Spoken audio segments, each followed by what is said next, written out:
Hampir setiap hari, masyarakat membeli dan mengonsumsi berbagai jenis makanan. Namun, pernahkah kita bertanya apa saja bahan yang terkandung di dalamnya? Dari jajanan anak-anak hingga makanan keluarga, semuanya tampak menarik dengan warna dan rasa yang menggugah selera. Warna makanan yang cerah memang menarik perhatian. Tetapi, apakah semua warna tersebut aman untuk dikonsumsi? Halo Nara, mari kita pelajari bersama bagaimana mengenali bahan tambahan pangan yang aman dan yang berbahaya. Bahan tambahan pangan digunakan untuk meningkatkan warna, rasa, aroma maupun daya simpan makanan.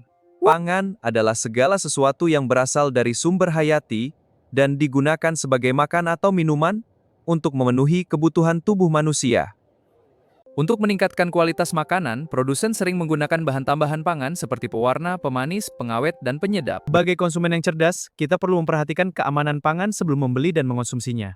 Baik, Pak. Untuk memahami lebih jauh tentang bahan tambahan pangan, mari kita mulai investigasi mereka di masyarakat. Salah satu bahan tambahan pangan yang paling mudah dikenali adalah pewarna makanan, karena memberikan tampilan yang lebih menarik pada produk pangan. Warna yang cerah dapat meningkatkan daya tarik makanan dan membuat konsumen lebih tertarik untuk membelinya. Wah, warnanya cantik sekali. Iya, warnanya menarik perhatian. Pewarna membantu menjaga konsistensi warna produk. Hal ini penting agar kualitas visual tetap seragam pada setiap proses produksi. Salah satu kelompok pewarna pangan adalah pewarna alami. Pewarna alami adalah zat warna yang diperoleh dari sumber alam dan digunakan dalam produk pangan. Sebagian besar pewarna alami berasal dari tumbuhan yang mengandung pigmen warna alami. Selain tumbuhan, pewarna alami juga dapat berasal dari hewan maupun mineral tertentu. Kunyit merupakan salah satu sumber pewarna alami yang banyak digunakan dalam pangan. Warna kuning pada kunyit berasal dari senyawa kurkumin. Senyawa ini termasuk kelompok pigmen alami yang mampu memberikan warna kuning hingga kuning keemasan. Pigmen kurkumin dapat diekstraksi dari rimpang kunyit. Lalu, pigmen ini ditambahkan ke produk pangan. Prosesnya terkontrol untuk hasil warna yang seragam. Seperti pada nasi dan saus ini. Kunyit banyak digunakan dalam berbagai produk pangan tradisional maupun modern karena mampu memberikan warna kuning yang menarik. Selain kunyit, ada daun suji. Daun suji merupakan sumber pewarna alami yang banyak dimanfaatkan untuk menghasilkan warna hijau pada makanan. Warna hijau pada daun suji berasal dari pigmen klorofil yang terdapat di dalam kloroplas sel tumbuhan. Mari kita lihat bagaimana daun suji menghasilkan warna hijaunya. Pigmen klorofil tersimpan di dalam kloroplas dan bertanggung jawab menghasilkan warna hijau alami pada daun suji. Ekstrak daun suji banyak dimanfaatkan pada makanan tradisional karena mampu memberikan warna hijau alami yang menarik tanpa mengubah karakteristik produk secara signifikan. Ada juga bunga telang nih Nara. Bunga telang merupakan salah satu sumber pewarna alami yang banyak digunakan untuk menghasilkan warna biru pada produk pangan dan minuman. Warna biru pada bunga telang berasal dari pigmen antosianin. Antosianin banyak ditemukan pada tumbuhan merah, ungu, dan biru. Pigmen antosianin bersifat sensitif terhadap perubahan pH sehingga warna yang dihasilkan dapat berubah sesuai tingkat keasaman lingkungan. Lihat, Pak, warnanya berubah dari biru ke ungu. Benar, sekarang ke pink asam. Bunga telang banyak dimanfaatkan dalam pengembangan produk pangan modern karena menghasilkan warna biru alami yang unik dan menarik, seperti pada minuman, jelly, dan dessert ini. Nah, kalau yang ini namanya beet. Beet merupakan sumber pewarna alami yang dikenal karena menghasilkan warna merah hingga merah keunguan yang intens. Warna merah pada beet dihasilkan oleh pigmen beta-cyanin yang termasuk kelompok betalain dan banyak digunakan sebagai pewarna alami pangan. Pigmen beta-cyanin tersimpan di dalam vakuola sel tumbuhan dan bertanggung jawab terhadap warna merah khas pada beet. Ekstrak beet banyak digunakan dalam produk pangan modern untuk menghasilkan warna merah alami yang menarik dan mudah dikenali konsumen. Contohnya, yogurt, es krim, minuman, dan permen ini semuanya memanfaatkan ekstrak beet sebagai pewarna alami. Pewarna alami berasal dari sumber alam yang dapat diperbarui dan umumnya memiliki citra positif di mata konsumen karena dianggap lebih alami. Tapi meskipun berasal dari alam, pewarna alami memiliki keterbatasan berupa kestabilan warna yang lebih rendah dibandingkan pewarna sintetis. Paparan suhu tinggi dapat mempercepat degradasi pigmen alami sehingga warna yang dihasilkan menjadi kurang stabil. Paparan cahaya dan penyimpanan dalam jangka waktu tertentu dapat memengaruhi kestabilan warna dari beberapa jenis pewarna alami. Setiap pewarna alami memiliki sumber, pigmen, karakteristik, serta tingkat kestabilan yang berbeda sehingga pemilihannya harus disesuaikan dengan kebutuhan produk pangan. Pewarna sintetis merupakan zat warna yang dibuat melalui proses kimia untuk menghasilkan warna tertentu pada produk pangan secara konsisten dan terkontrol. Pewarna sintetis diproduksi melalui serangkaian proses kimia yang dirancang untuk menghasilkan warna dengan kemurnian dan kualitas yang konsisten. Struktur kimia pewarna sintetis dirancang untuk menghasilkan warna yang kuat serta memiliki kestabilan yang baik selama proses pengolahan pangan. Salah satu keunggulan utama pewarna sintetis adalah kemampuannya menghasilkan warna yang lebih cerah dan konsisten antar batch produksi. Pewarna sintetis umumnya memiliki kestabilan yang lebih baik terhadap panas, cahaya, dan penyimpanan dibandingkan banyak pewarna alami. Dalam industri pangan, pewarna sintetis banyak digunakan karena mampu memberikan warna yang seragam dengan penggunaan yang relatif efisien. Keunggulan pewarna sintetis meliputi intensitas warna yang tinggi, kestabilan yang baik, serta kemudahan penggunaan dalam produksi pangan modern. Meskipun bermanfaat, penggunaan pewarna sintetis harus sesuai ketentuan karena penggunaan berlebihan dapat meningkatkan risiko terhadap kesehatan. Setiap pewarna sintetis memiliki batas penggunaan yang ditetapkan berdasarkan hasil evaluasi ilmiah untuk menjamin keamanan konsumen. Tidak semua pewarna sintetis dapat digunakan dalam pangan. Hanya bahan yang telah dievaluasi dan disetujui regulator yang boleh digunakan sesuai ketentuan. Pewarna pangan, baik alami maupun sintetis, memiliki karakteristik, kelebihan, dan keterbatasan masing-masing. Pemilihan serta penggunaannya harus mempertimbangkan fungsi, stabilitas, dan aspek keamanan pangan. Metanil yellow merupakan pewarna sintetis berwarna kuning terang yang banyak digunakan dalam berbagai aplikasi industri non-pangan. Meskipun memiliki kemampuan pewarnaan yang sangat baik, zat ini tidak diperbolehkan digunakan pada makanan karena alasan keamanan kesehatan. Secara kimia, metanil yellow termasuk ke dalam kelompok azodai, yaitu golongan senyawa yang memiliki ikatan azo sebagai bagian utama struktur molekulnya dan dikenal luas sebagai pewarna industri. Metanil yellow umumnya berbentuk serbuk berwarna kuning cerah dengan kemampuan menghasilkan warna yang kuat. Kenapa zat ini sering disalahgunakan? Karakteristik inilah yang menyebabkan zat ini sering disalahgunakan pada produk pangan. Struktur kimia metanil yellow terdiri dari beberapa cincin aromatik yang dihubungkan oleh gugus azo. Struktur inilah yang berperan dalam menghasilkan warna kuning yang khas. Gugus azo merupakan bagian utama yang bertanggung jawab terhadap kemampuan pewarnaan metanil yellow. Struktur ini memungkinkan molekul berinteraksi dengan cahaya dan menghasilkan warna yang kuat. Warna kuning yang dihasilkan metanil yellow berasal dari kemampuan molekul menyerap panjang gelombang tertentu dan memantulkan panjang gelombang yang diterjemahkan mata manusia sebagai warna kuning. Dalam industri tekstil, metanil yellow digunakan untuk menghasilkan warna kuning yang seragam dan stabil pada berbagai jenis bahan kain. Prosesnya sangat efisien. Ya, hasilnya seragam tanpa cacat. Proses pewarnaan terjadi ketika molekul pewarna berikatan dengan serat sehingga menghasilkan warna yang tahan terhadap proses pencucian dan penggunaan. Metanil yellow juga digunakan pada industri kertas untuk menghasilkan warna yang konsisten dan menarik pada produk akhir. Metanil yellow dirancang untuk berbagai kebutuhan industri non-pangan. Karena tidak diperuntukkan bagi konsumsi manusia, penggunaannya pada makanan dilarang dan diawasi secara ketat oleh regulator keamanan pangan. Meskipun tidak diperbolehkan untuk pangan, metanil yellow terkadang disalahgunakan untuk meningkatkan daya tarik visual produk makanan. Warna kuning yang sangat cerah sering membuat produk tampak lebih menarik bagi konsumen. Beberapa pelaku usaha memilih pewarna industri karena biaya yang lebih rendah serta kemampuan menghasilkan warna yang lebih kuat. Keuntungan ekonomi tersebut tidak sebanding dengan risiko kesehatan yang dapat ditimbulkan.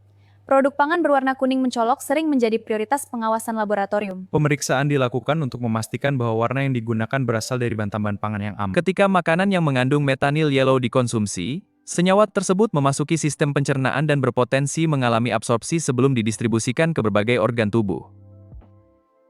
Dinding usus memiliki luas permukaan yang sangat besar sehingga memungkinkan berbagai senyawa masuk ke dalam sirkulasi. Tahap ini menjadi awal distribusi zat ke seluruh tubuh. Setelah memasuki sirkulasi, senyawa dapat tersebar ke berbagai jaringan tubuh. Hati berfungsi sebagai pusat metabolisme senyawa asing. Bagaimana prosesnya? Melalui enzim P450, metanil yellow diubah menjadi metabolit yang mudah dikeluarkan. Proses ini penting untuk mencegah stres oksidatif. Paparan bahan kimia tertentu dapat meningkatkan pembentukan radikal bebas. Ketika jumlahnya melebihi kapasitas sistem antioksidan tubuh, Terjadilah kondisi yang dikenal sebagai stres oksidatif. ini menyebabkan kerusakan pada sel dan organ. Stres oksidatif dapat memengaruhi berbagai komponen penting sel, termasuk lipid membran, protein struktural, dan materi genetik yang berperan dalam menjaga fungsi normal sel. Tubuh memiliki berbagai mekanisme pertahanan antioksidan untuk menjaga stabilitas sel. Sistem ini berperan penting dalam mengurangi dampak radikal bebas terhadap jaringan tubuh. Namun, paparan kronis dapat mengganggu keseimbangan ini. Dalam toksikologi, efek zat dipengaruhi oleh dosis dan waktu paparan. Paparan akut terjadi dalam waktu singkat dengan dosis tinggi. Sedangkan paparan kronis berlangsung berulang dalam jangka panjang. Setelah masuk ke tubuh, metanil yellow dapat mengalami absorpsi, distribusi, metabolisme, dan berinteraksi dengan sistem biologis sehingga menjadi perhatian penting dalam pengawasan keamanan pangan. Hati merupakan organ utama metabolisme yang menerima sebagian besar zat yang diserap dari saluran pencernaan. Karena itu, hati menjadi salah satu organ yang paling sering dievaluasi dalam penelitian toksikologi. Setelah memasuki sirkulasi, sebagian senyawa dapat mencapai jaringan hati dan menjalani proses metabolisme. Paparan berulang berpotensi meningkatkan beban kerja organ tersebut. Hepatosit adalah sel utama hati yang bertanggung jawab terhadap berbagai fungsi metabolik. Perubahan pada sel-sel ini dapat mengaruhi kemampuan hati dalam menjalankan tugas fisiologisnya. Pengamatan histopatologi membantu ilmuwan memahami bagaimana suatu senyawa memengaruhi struktur jaringan pada tingkat mikroskopis dan menjadi dasar evaluasi keamanan biologis. Hati memiliki sistem enzim yang berfungsi mengubah berbagai senyawa asing menjadi bentuk yang lebih mudah dikeluarkan dari tubuh melalui proses yang disebut biotransformasi. Senyawa asing ini diubah menjadi metabolit yang lebih mudah dieliminasi melalui ginjal. Ginjal berperan penting dalam menjaga keseimbangan tubuh. Melalui proses filtrasi darah, eliminasi produk sisa metabolisme. Selama proses ekskresi, ginjal dapat terpapar berbagai senyawa dan metabolit yang beredar dalam darah, sehingga menjadi salah satu organ yang diamati dalam kajian toksikologi. Penelitian histologi memungkinkan identifikasi perubahan struktur jaringan ginjal yang dapat memengaruhi fungsi filtrasi dan keseimbangan cairan tubuh. Sistem saraf merupakan jaringan biologis yang sangat kompleks dan sensitif terhadap perubahan lingkungan internal tubuh sehingga sering menjadi perhatian dalam studi toksikologi. Di sini kita lihat jaringan neuron. Neuron berkomunikasi melalui impuls listrik dan sinyal kimia. Ini memungkinkan otak mengendalikan fungsi tubuh secara terkoordinasi. Namun, stres oksidatif dapat mengganggu proses ini. Neuron membutuhkan energi dalam jumlah besar sehingga sangat sensitif terhadap ketidakseimbangan oksidatif yang dapat mengganggu stabilitas fungsi selular. Setelah memasuki sirkulasi, suatu senyawa dapat mencapai berbagai jaringan tubuh. Sehingga evaluasi keamanan perlu mempertimbangkan efek pada banyak organ sekaligus. Kajian toksikologi mempertimbangkan bagaimana suatu zat berinteraksi dengan berbagai organ target untuk memahami risiko kesehatan secara menyeluruh dan mendukung pengambilan keputusan berbasis ilmiah. Dalam toksikologi modern, salah satu aspek penting yang dievaluasi adalah potensi suatu senyawa untuk memengaruhi materi genetik dan proses regulasi pertumbuhan sel dalam jangka panjang. DNA menyimpan informasi biologis yang mengatur seluruh aktivitas sel. Gangguan pada stabilitas DNA dapat memengaruhi fungsi normal sel. Ini menjadi fokus penting dalam penelitian toksikologi molekular. Mutasi merupakan perubahan pada materi genetik yang dapat terjadi akibat berbagai faktor. Tidak semua mutasi berbahaya, namun akumulasi perubahan tertentu dapat memengaruhi regulasi pertumbuhan sel. Penelitian kronis ini memetakan dampak paparan jangka panjang. Data ini menjadi dasar penentuan standar keamanan. Sangat penting untuk pengawasan pangan kita. Keamanan pangan memerlukan sistem pengawasan terintegrasi dari produksi hingga konsumsi. Bagaimana proses pengawasannya? Melalui jaringan digital ini, kita pantau rantai pasok pangan secara real-time. Pengambilan sampel yang representatif sangat penting untuk memastikan bahwa hasil analisis laboratorium benar-benar menggambarkan kondisi produk yang diuji. Kromatografi memisahkan senyawa dalam sampel. Bagaimana prinsip kerjanya? Senyawa bergerak pada fase gerak, terpisah berdasarkan interaksi dengan fase diam.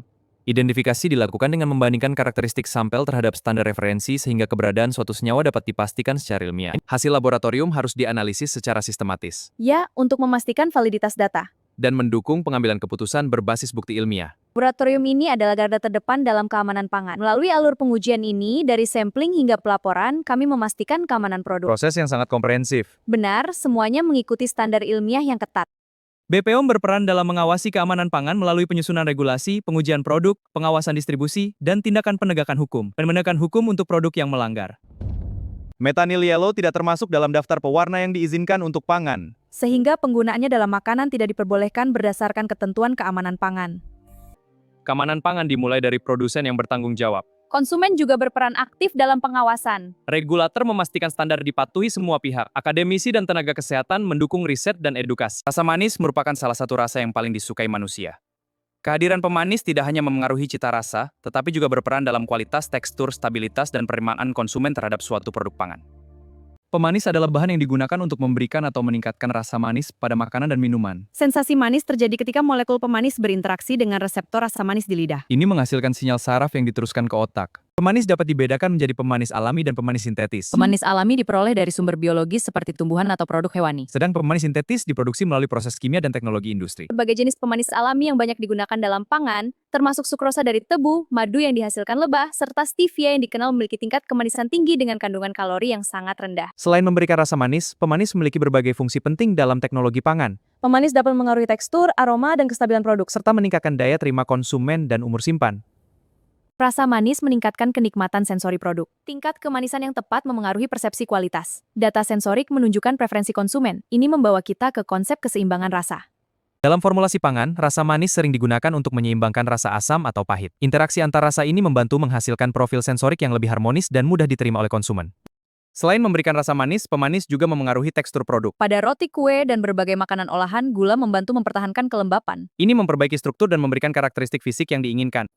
Pada konsentrasi tertentu, gula dapat memperpanjang umur simpan dengan menurunkan aktivitas air. Sehingga mikroorganisme sulit tumbuh, membuat produk lebih stabil. Tebu merupakan salah satu tanaman penghasil gula.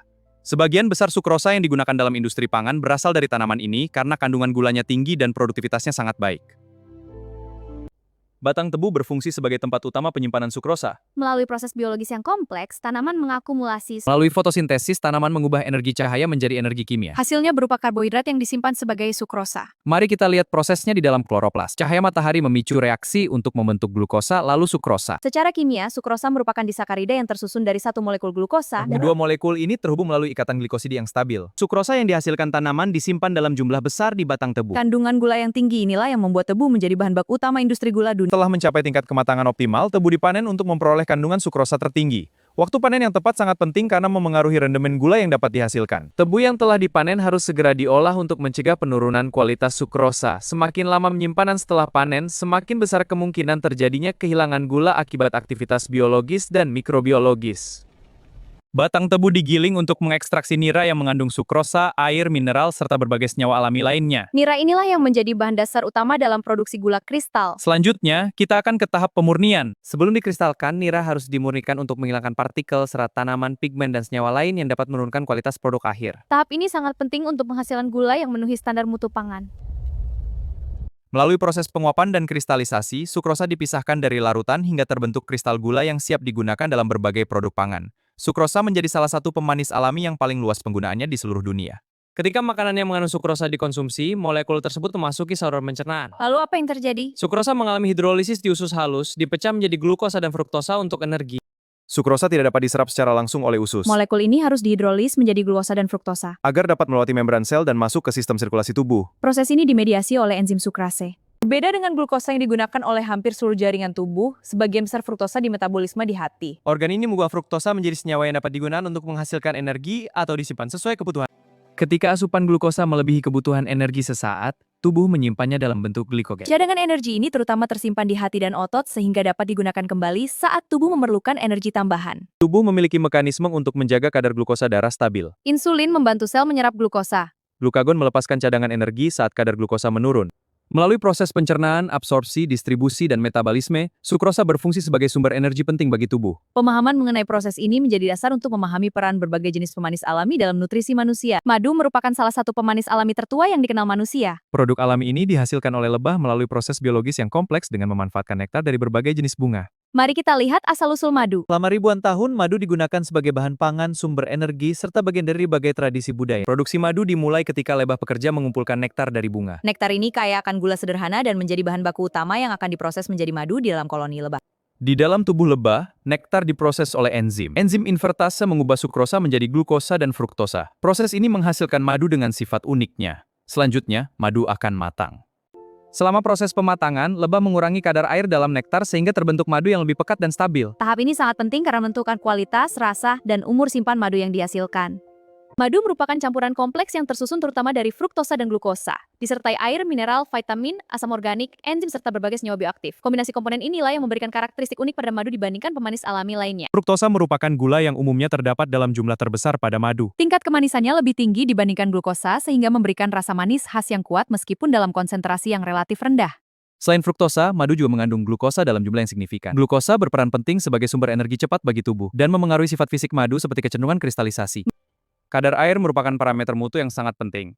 Madu dengan kadar air yang terlalu tinggi lebih rentan mengalami fermentasi oleh mikroorganisme, sedangkan kadar air yang sesuai membantu menjaga kestabilan produk selama penyimpanan. Meskipun jumlahnya relatif kecil, madu mengandung berbagai mineral penting. Seperti kalium, magnesium, kalsium, dan fosfor. Mineral-mineral ini berasal dari nektar tanaman dan lingkungan lebah. Salah satu karakteristik unik madu adalah keberadaan berbagai enzim yang berasal dari aktivitas lebah. Enzim-enzim ini berperan dalam pembentukan madu dan menjadi indikator penting kualitas produk. Lalu ada diastase dan glukosa oksidase. Madu mengandung berbagai senyawa bioaktif termasuk flavonoid dan fenolik yang dikenal memiliki aktivitas antioksidan. Kandungan ini banyak menjadi fokus penelitian dalam bidang pangan dan kesehatan. Oh, benar, ini menunjukkan potensi madu untuk kesehatan. Warna madu dapat bervariasi tergantung sumber nektar, kandungan mineral, serta komposisi senyawa bioaktif yang terkandung di dalamnya. Variasi ini menjadi salah satu karakteristik penting dalam identifikasi jenis madu. Setiap jenis madu memiliki aroma dan cita rasa yang berbeda. Faktor seperti jenis bunga memengaruhi karakter sensorik. Mari kita lihat profil aroma dan rasanya. Kristalisasi merupakan proses alami yang dapat terjadi pada madu. Akibat perubahan keseimbangan antara glukosa dan air. Fenomena ini tidak selalu menunjukkan penurunan kualitas produk. Stevia merupakan tanaman yang berasal dari Amerika Selatan dan dikenal sebagai sumber pemanis alami dengan tingkat kemanisan yang tinggi. Daunnya mengandung senyawa pemanis alami yang banyak dimanfaatkan dalam industri pangan modern sebagai alternatif pengganti gula. Stevia rebaudiana ini adalah tanaman perdu dengan daun hijau yang kaya senyawa pemanis alami. Karakteristik morfologinya memungkinkan budidaya di berbagai kondisi lingkungan yang sesuai. Daun stevia mengandung senyawa pemanis alami yang bertanggung jawab terhadap rasa manis khas tanaman ini. Senyawa tersebut tersimpan dalam jaringan daun dan menjadi komponen utama yang dimanfaatkan dalam pembuatan pemanis alami. Budidaya stevia memerlukan kondisi lingkungan yang sesuai, termasuk intensitas cahaya, kelembapan, dan kualitas tanah yang baik. Pengelolaan budidaya yang tepat membantu menghasilkan daun dengan kualitas dan kandungan pemanis yang optimal.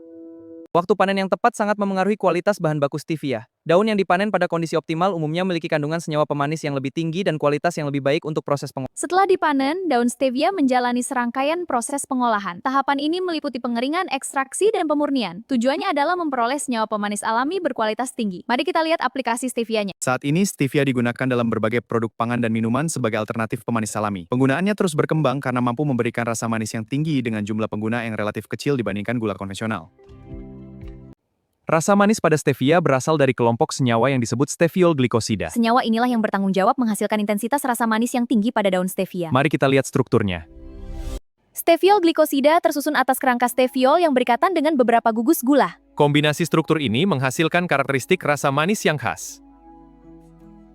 Terdapat berbagai jenis steviol glikosida, termasuk stevioside dan rebaudioside A. Setiap senyawa memiliki karakteristik rasa dan tingkat kemanisan yang berbeda.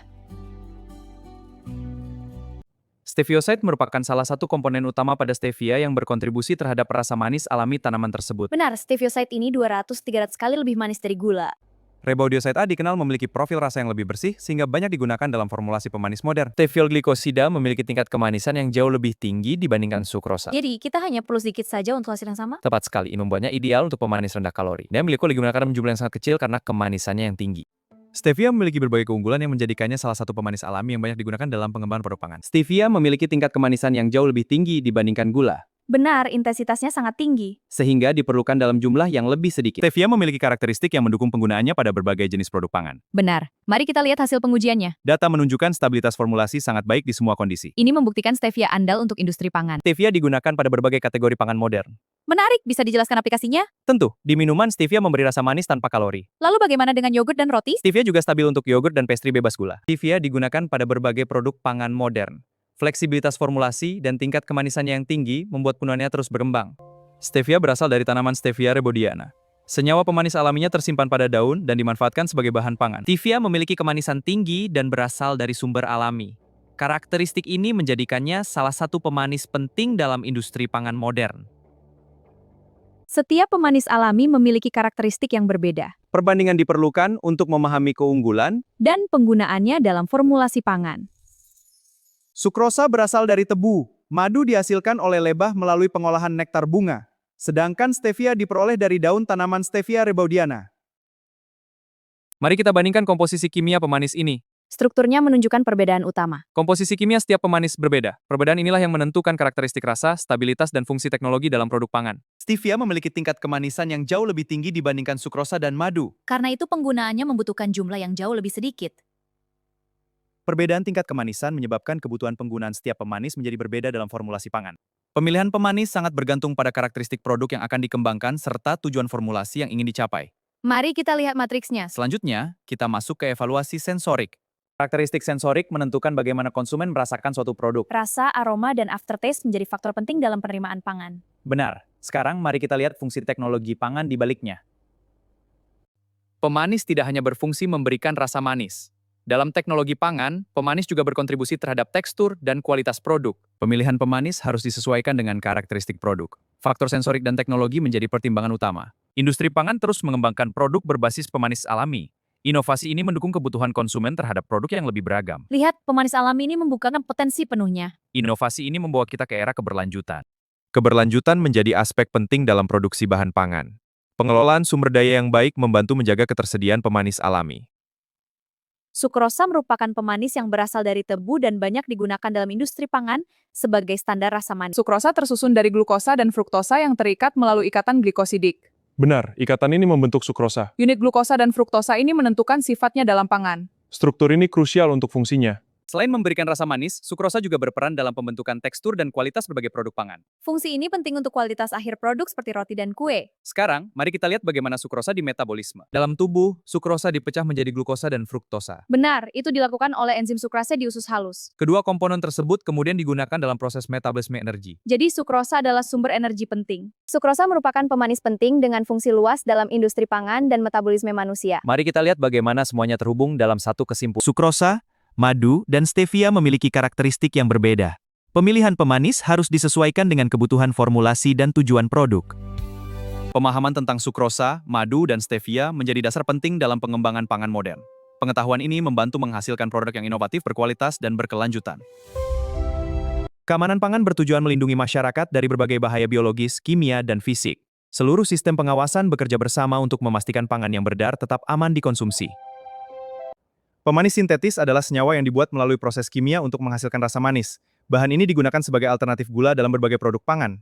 Mari kita lihat berbagai jenis pemanis sintetis ini. Pemanis sintetis dikembangkan untuk memberikan rasa manis yang tinggi dengan penggunaan dalam jumlah yang jauh lebih sedikit dibandingkan gula. Jadi, lebih efisien ya. Tepat sekali, lihat grafik efisiensi ini. Dan ini membuka banyak aplikasi industri. Berbagai produk pangan menggunakan pemanis sintetis untuk mempertahankan rasa manis sekaligus mendukung formulasi produk tertentu. Misalnya permen dan minuman ringan. Benar, bahkan yogurt dan makanan penutup juga memanfaatkannya. Sebagian besar pemanis sintetis memiliki tingkat kemanisan yang jauh lebih tinggi dibandingkan sukrosa sebagai standar pembanding. Pemanis sintetis merupakan alternatif gula yang dirancang untuk menghasilkan rasa manis tinggi dan banyak digunakan dalam industri pangan modern. Perkembangan pemanis sintetis dimulai dari penemuan senyawa manis secara tidak sengaja dalam penelitian kimia pada akhir abad ke-19. Dimulai dari sakarin yang ditemukan pada tahun 1879. Beberapa pemanis sintetis ditemukan ketika ilmuwan meneliti senyawa kimia dan menyadari adanya rasa manis yang tidak terduga. Ya, ini awal dari penemuan besar yang mengarah ke perkembangan industri. Benar, dari laboratorium ke pasar global. Seiring perkembangan teknologi pangan, penggunaan pemanis sintetis semakin meluas dalam berbagai kategori produk. Benar, ini menunjukkan perkembangan industri yang pesat. Penelitian terus dilakukan untuk mengembangkan pemanis dengan karakteristik sensorik dan teknologi yang lebih baik. Penemuan pemanis sintetis berkembang dari eksperimen laboratorium sederhana menjadi inovasi penting dalam industri pangan modern.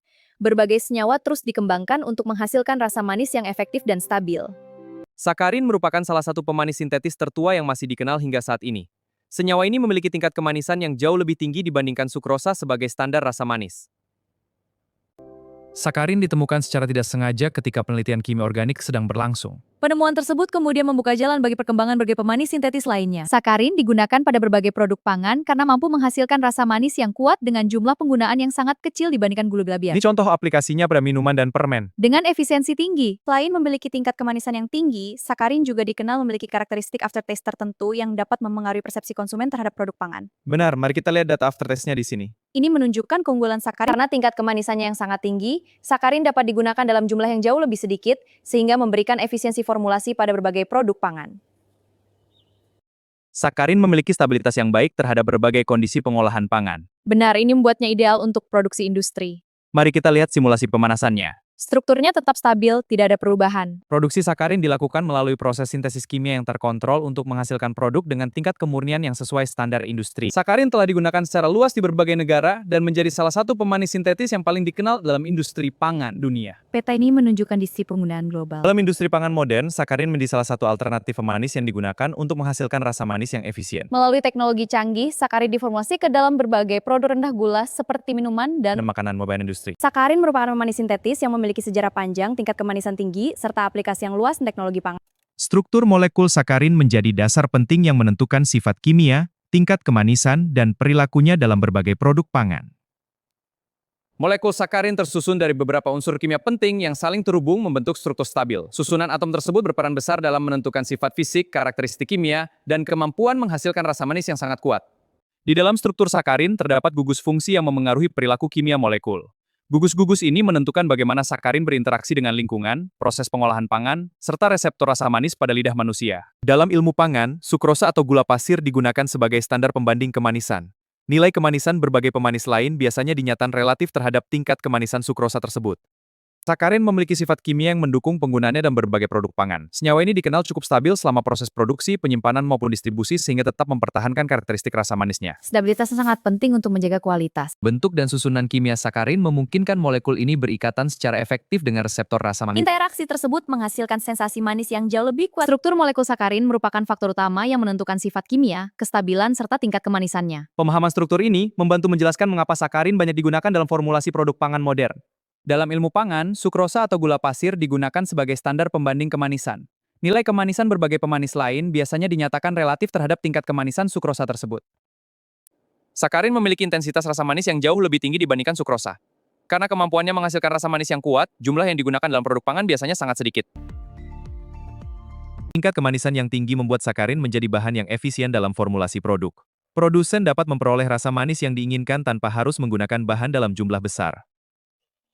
Dalam teknologi pangan, penggunaan sakarin memberikan fleksibilitas formulasi yang tinggi. Karakteristik ini memungkinkan pengembangan berbagai produk dengan profil rasa manis yang sesuai kebutuhan industri. Selain tingkat kemanisan, evaluasi sensorik juga memperhatikan karakteristik rasa lainnya. Penilaian ini penting untuk memahami bagaimana konsumen merasakan produk yang mengandung sakarin dalam berbagai formulasi pangan. Benar, data ini krusial untuk pengembangan produk. Tingkat kemanisan yang sangat tinggi menjadi salah satu alasan utama penggunaan sakarin dalam industri pangan. Karakteristik ini memberikan efisiensi sekaligus fleksibilitas dalam pengembangan berbagai jenis produk. Kemanan penggunaan sakarin dievaluasi menggunakan konsep Acceptable Daily Intake atau ADI. Konsep ini digunakan secara internasional sebagai acuan dalam menentukan tingkat konsumsi harian yang dianggap aman. Nilai ADI ditetapkan melalui proses evaluasi ilmiah yang melibatkan berbagai penelitian keamanan. Data tersebut dianalisis untuk memastikan penggunaan sakarin dapat dilakukan dengan tingkat risiko yang sangat rendah. Proses ini memastikan keamanan produk konsumen. Konsep ADI membantu ilmuwan, regulator, dan industri dalam memastikan penggunaan pemanis sintetis tetap berada pada tingkat yang sesuai dengan standar keamanan yang telah ditetapkan. Berbagai lembaga regulasi pangan menggunakan data ADI sebagai dasar dalam menyusun ketentuan penggunaan pemanis sintetis. Pendekatan ini bertujuan menjaga keamanan konsumen secara berkelanjutan. ADI merupakan salah satu instrumen penting dalam penilaian keamanan pangan. Melalui konsep ini, penggunaan sakarin dapat dievaluasi secara ilmiah dan diterapkan sesuai standar yang berlaku. Selain sakarin, terdapat pemanis sintetis lain yang juga banyak digunakan dalam industri pangan yaitu siklamat. Senyawa ini memiliki karakteristik tersendiri yang akan dipelajari pada bagian berikut. Selain sakarin, siklamat merupakan salah satu pemanis sintetis yang banyak digunakan dalam industri pangan. Senyawa ini dikenal karena rasanya yang manis, stabil, dan dapat digunakan pada berbagai jenis produk makanan maupun minuman. Dibandingkan gula biasa, siklamat memiliki tingkat kemanisan yang lebih tinggi sehingga hanya diperlukan dalam jumlah kecil. Jadi ini lebih efisien untuk industri pangan. Tepat sekali. Karakteristik ini menjadikannya bahan yang efisien untuk berbagai aplikasi industri pangan modern. Siklamat adalah pemanis sintetis non-nutritif. Ia memberikan rasa manis tanpa kalori signifikan. Jadi banyak digunakan dalam produk rendah gula? Tepat sekali. Karena karakteristik itu, siklamat banyak dimanfaatkan. Siklamat sering digunakan pada minuman rendah gula karena mampu memberikan rasa manis yang konsisten. Stabilitasnya selama proses produksi membuat senyawa ini sesuai untuk berbagai formulasi minuman. Selain minuman, siklamat juga dapat ditemukan pada berbagai produk pangan olahan. Penggunaannya membantu menghasilkan profil rasa manis yang diinginkan tanpa memerlukan penambahan gula dalam jumlah besar. Keunggulan utama siklamat terletak pada tingkat kemanisan yang tinggi, kestabilan selama pengolahan, dan kemampuannya dikombinasikan dengan pemanis lain untuk menghasilkan rasa yang lebih seimbang. Dalam industri pangan modern, siklamat menjadi salah satu alternatif pemanis yang membantu produsen menciptakan produk dengan rasa manis yang konsisten dan karakteristik sensorik yang dapat diterima konsumen. Siklamat merupakan pemanis sintetis yang banyak digunakan Karena efisien, stabil, dan memiliki tingkat kemanisan yang lebih tinggi dibandingkan gula biasa. Karena itu, siklamat penting dalam berbagai aplikasi pangan. Untuk memahami sifat dan fungsi siklamat secara lebih mendalam, penting untuk mempelajari struktur kimianya. Struktur molekul menentukan bagaimana senyawa ini berinteraksi dalam sistem pangan dan tubuh manusia. Tepat sekali. Mari kita lihat lebih dekat. Molekul siklamat tersusun dari beberapa unsur kimia yang membentuk struktur stabil. Susunan atom-atom tersebut memberikan karakteristik tertentu. Seperti fungsinya sebagai pemanis sintetis. Gugus fungsi pada molekul siklamat ini menentukan sifat kimianya, Ya, seperti gugus amina sekunder di sini. dan gugus sulfonat di rantai samping ini. Interaksi gugus ini menjelaskan perilaku siklamat dalam pengolahan pangan. Selain susunan atomnya, bentuk tiga dimensi molekul siklamat juga sangat penting untuk dipahami. Konfigurasi ruang ini memengaruhi bagaimana molekul berinteraksi dengan lingkungan sekitarnya, termasuk reseptor rasa manis yang terdapat pada lidah manusia. Struktur molekul siklamat memungkinkan senyawa ini berinteraksi dengan reseptor rasa manis secara efektif. Ketika molekul menempel pada reseptor tersebut, sinyal biologis akan dikirim ke otak sehingga menghasilkan persepsi rasa manis. Struktur molekul siklamat menjadi dasar yang menentukan sifat kimia, kestabilan, serta kemampuannya menghasilkan rasa manis.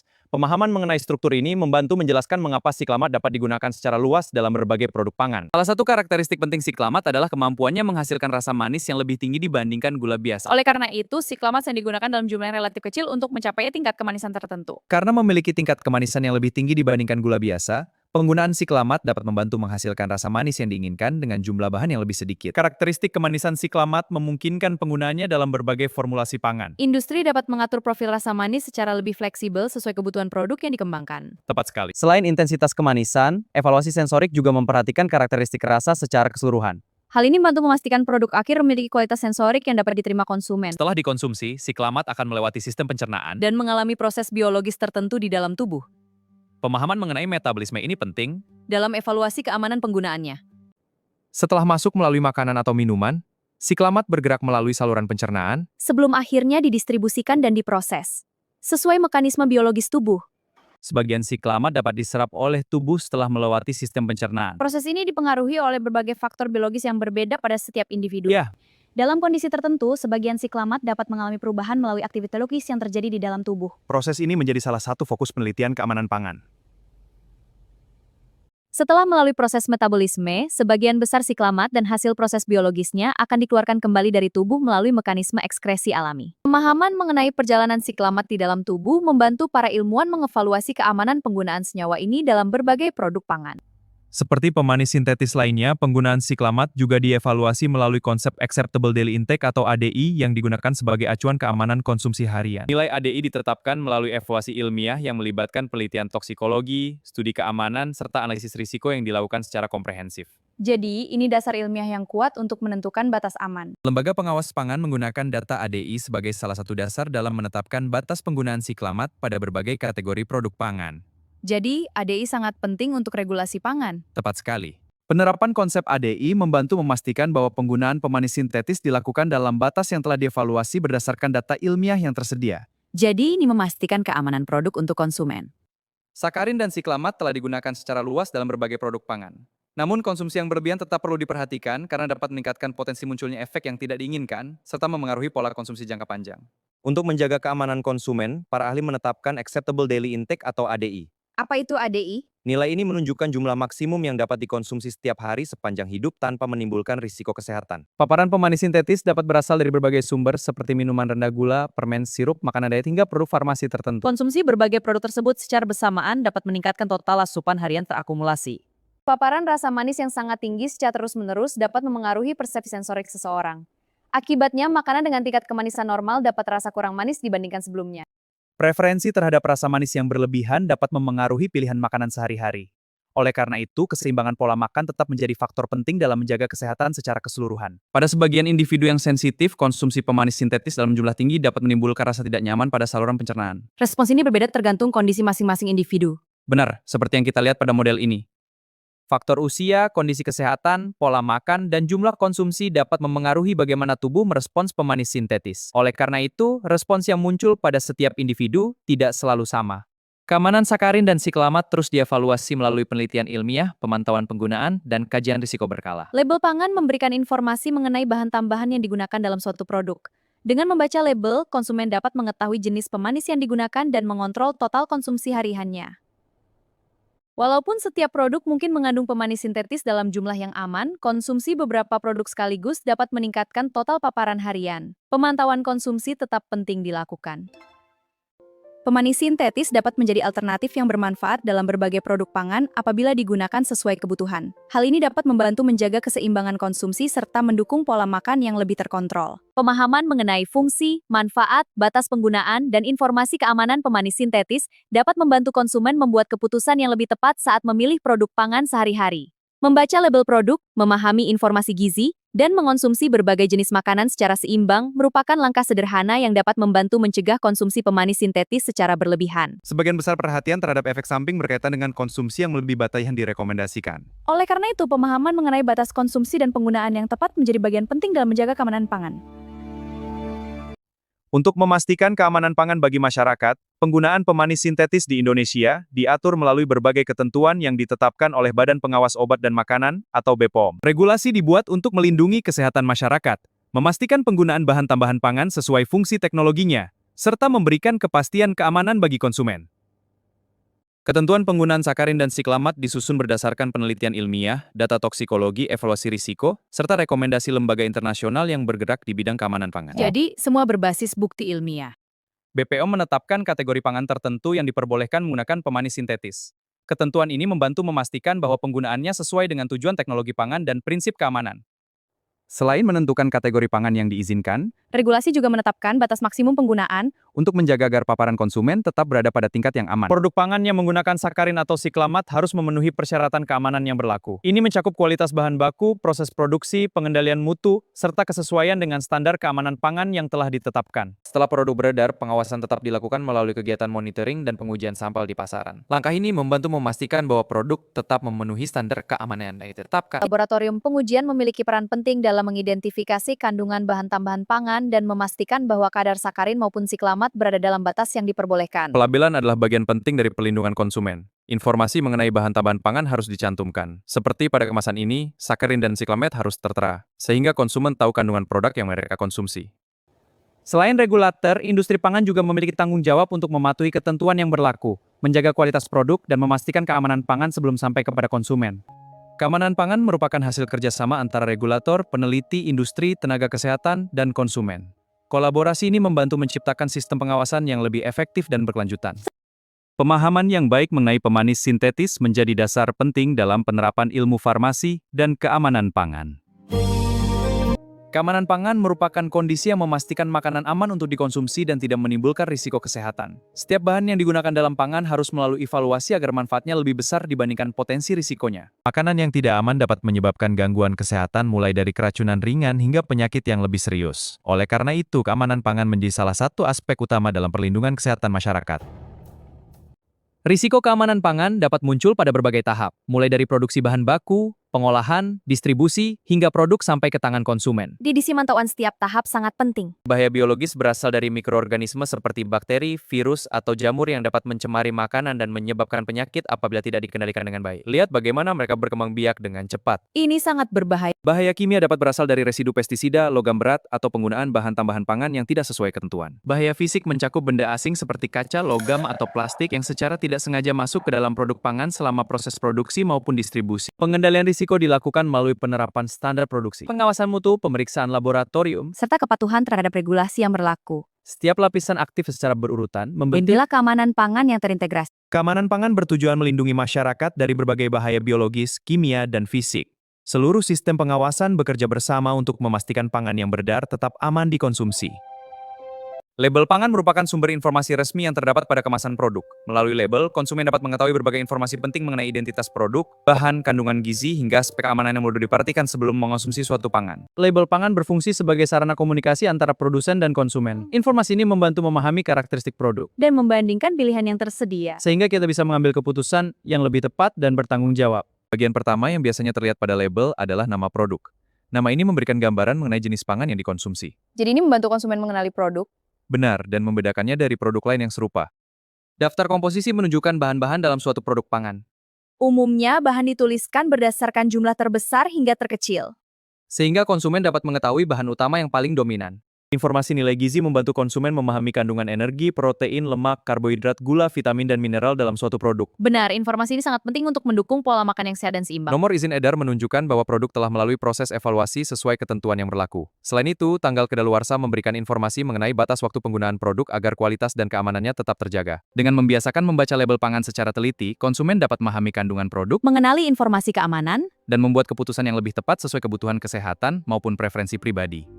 Memilih produk pangan yang aman merupakan langkah penting dalam menjaga kesehatan. Sebagai konsumen, kita perlu memahami berbagai indikator keamanan yang dapat membantu memastikan bahwa produk yang dibeli memenuhi standar mutu, keamanan, dan kelayakan konsumsi. Salah satu langkah pertama dalam memilih produk yang aman adalah memeriksa kondisi kemasannya. Kemasan yang utuh membantu melindungi produk dari kontaminasi, kerusakan fisik, maupun pengaruh lingkungan selama proses distribusi dan penyimpanan. Selain kemasan, kondisi fisik produk juga perlu diperhatikan. Perubahan warna, aroma, tekstur, atau bentuk dapat menjadi tanda bahwa kualitas produk telah mengalami penurunan, sehingga perlu diwaspadai sebelum dikonsumsi. Konsumen sebaiknya membaca label secara menyeluruh sebelum membeli produk. Mari kita lihat informasi penting di label ini: komposisi, fakta gizi, dan cara penyimpanan. jadi saya bisa pilih yang sesuai kebutuhan saya. Tepat sekali. Nomor izin edar merupakan salah satu indikator penting yang perlu diperhatikan. Keberadaan nomor ini menunjukkan bahwa produk telah melalui proses evaluasi sesuai ketentuan yang berlaku sebelum dipasarkan kepada masyarakat. Produk pangan sebaiknya dibeli dari toko, distributor, atau penjual yang terpercaya. Jalur distribusi yang baik menjaga kualitas produk. Dan mengurangi risiko produk yang tidak aman. Konsumen yang cerdas tidak hanya mempertimbangkan harga atau tampilan produk. Mereka juga memperhatikan aspek keamanan, kualitas, informasi label, dan kualitas Sebelum membuat keputusan pembelian. Melalui pemeriksaan kemasan, kondisi fisik produk, informasi label, nomor izin edar, serta pemilihan sumber pembelian yang terpercaya, konsumen dapat meningkatkan peluang memperoleh produk pangan yang aman, berkualitas, dan sesuai dengan kebutuhannya.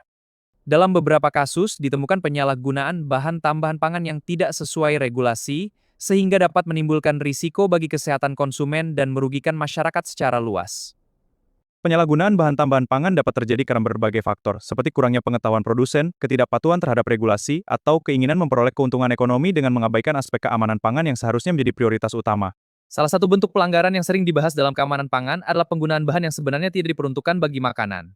Bahan tersebut mungkin digunakan dalam industri lain, tetapi tidak memiliki izin untuk digunakan dalam produk pangan. Karena tidak dirancang untuk konsumsi manusia, bahan yang tidak diizinkan dapat memiliki profil keamanan yang tidak diketahui atau berpotensi membahayakan kesehatan. Oleh karena itu, penggunaannya dalam pangan dilarang oleh regulasi yang berlaku. Pelanggaran juga dapat terjadi ketika bahan tambahan pangan yang sebenarnya diizinkan digunakan dalam jumlah yang melebihi batas maksimum yang telah ditetapkan. Kondisi ini dapat meningkatkan tingkat paparan konsumen terhadap bahan tersebut. Paparan yang melebihi batas yang direkomendasikan dapat meningkatkan risiko efek yang tidak diinginkan. Tingkat risiko dapat berbeda pada setiap individu tergantung usia, kondisi kesehatan, Jumlah paparan yang diterima dalam jangka waktu tertentu. Selain berdampak pada kesehatan, penyalahgunaan bahan tambahan pangan juga dapat menurunkan kepercayaan masyarakat terhadap produk pangan dan industri yang memproduksinya. Oleh karena itu, kepatuhan terhadap regulasi sangat penting untuk menjaga kepercayaan publik. Pengawasan yang efektif membantu mencegah terjadinya penyalahgunaan bahan tambahan pangan. Kegiatan ini melibatkan inspeksi, pengambilan sampel, pengujian laboratorium, serta evaluasi terhadap produk yang beredar di pasaran. Laboratorium dan BPOM memiliki peran penting dalam mendeteksi pelanggaran melalui analisis sampel produk. Hasil pengujian digunakan sebagai dasar ilmiah dalam pengambilan keputusan dan penegakan regulasi keamanan pangan. Studi kasus penyalahgunaan bahan tambahan pangan menunjukkan pentingnya penggunaan sesuai regulasi. Sepanjang pembelajaran ini, kita telah mempelajari berbagai bahan tambahan pangan, mulai dari fungsi, karakteristik, mekanisme kerja, keamanan penggunaan, hingga regulasi yang mengatur penggunaannya dalam produk pangan. Pemahaman mengenai keamanan pangan membantu memastikan bahwa setiap produk yang dikonsumsi memberikan masyarakat. Tenaga farmasi, peneliti, industri, dan regulator memiliki peran penting dalam menjaga mutu serta keamanan pangan melalui pengawasan, penelitian, dan penerapan standar yang tepat. Perkembangan teknologi analisis, sistem pengawasan digital, dan penelitian ilmiah akan terus meningkatkan kemampuan dalam menjaga keamanan pangan di masa depan. Dengan memahami bahan tambahan pangan, keamanan pangan, serta regulasi yang mengaturnya, kita dapat mengambil keputusan yang lebih tepat dalam pengembangan, pengawasan, maupun penggunaan produk pangan. Sampai jumpa pada pembelajaran berikutnya.